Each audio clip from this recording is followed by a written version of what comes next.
Lori was shocked when she gave birth to a bouncing baby girl on September 2nd, 1989. After all, she had prepared, ever since the first ultrasound, for a little boy to enter the world. Easy enough, the pink changed to blue, and the trucks changed to dolls, and Lori started dreaming. Lori and Joe dreamt from that moment forward. They formulated a plan involving Barbies, Girl Scouts, sleepovers, prom dresses, and ultimately a wedding dress. They dreamt of everything parents want for their little girl, and proudly brought home their pink onesie-clad happy baby. Lori always dreamt of the day she could have a little girl. Her mom had cut her hair boy short since a young age, and all she could think of was brushing her daughter's long hair, the pretty dresses, and the bows. She always wanted dolls since she was little. Now she has a reason to relive all of those long-lost moments. She could live through this small being cradled so lovingly in her arms. There were pink matching outfits, Aerosmith songs, and plenty of love. Lori showered her baby with affection, and pretty soon the baby was 2, 3, and then 4, then 5, 6, 7. Her hair was long and beautiful. Somewhere along the way, the pink dresses changed to blue jeans. Jamie loved blue. She played basketball, baseball, and soccer with the boys. In one school year, Lori replaced Jamie's jeans 30 times at Levi's because she played and wrestled so hard that every single pair came home with blown-out knees. There were dolls at first, and then bikes, skateboards, rollerblades, dinosaurs, a scooter. Nintendo. Jamie wanted to cut her hair, begged to cut her hair. The answer was no. Time and time again, always no. But she wore a ponytail and a ball cap everywhere she went. Jamie was a tomboy, but she would grow out of it. With each passing year, Jamie was nudged in the right direction by the women in her family. Do this, don't do that, wear these clothes. So she did. In 6th grade, some days she wore boots and a button-up shirt, and some days she wore a skirt.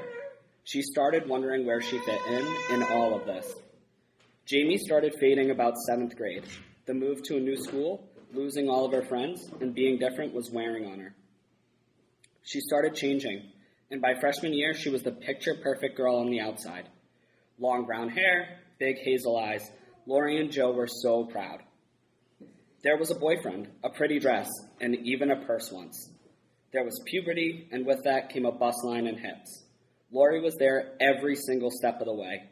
She was there at the baseball games, the school awards, and each and every milestone. She was home making dinner every night, helped with every major project, and was unrelenting in the love for her children. But even with that love, her daughter was fading. Jamie was crashing. With each passing day, the energetic, fun-loving child faded. Jamie stayed locked in her room. When she wasn't in her room, she was listening to her iPod. The darkness had set in, and the walls grew higher with each passing day. Jamie's parents had no idea what was wrong. And then it happened, the explosion.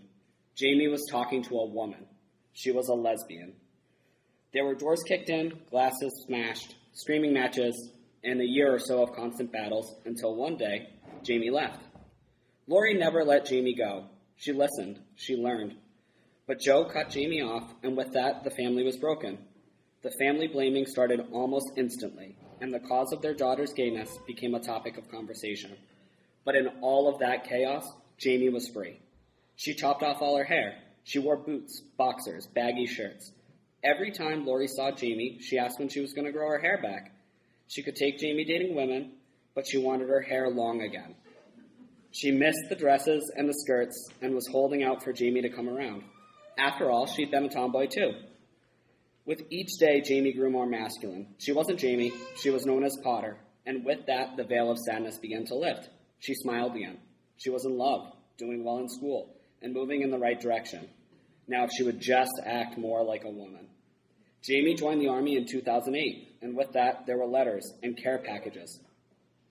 Lori lived through every single moment with her child, and they became closer than they had ever been.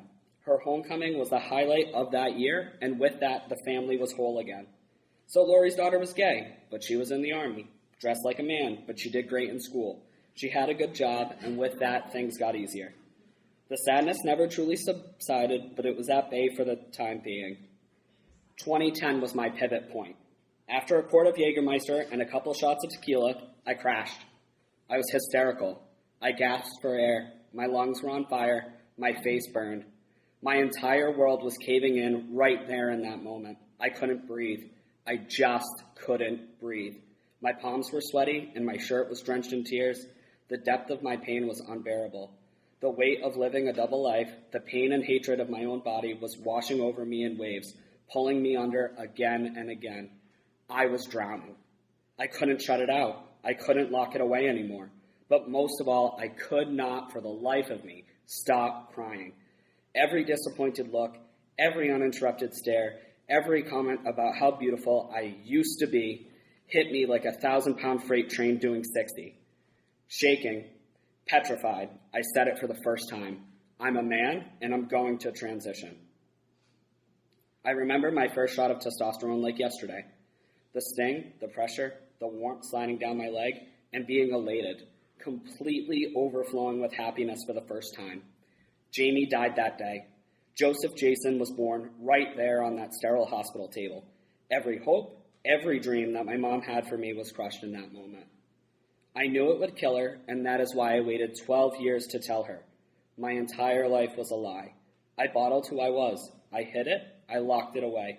It was my deepest, darkest, most well-hidden secret, and it almost killed me. Secrets are heavy. They pull us away from truth, from authenticity. They are hard work, and I was exhausted. I remember waiting to tell my mom. I waited months. I was terrified to lose her. Scared beyond belief, standing in the doorway, I waited for the explosion. But it never came. The only thing my mom said to me was, do whatever it takes to be happy. So I listened to my mother.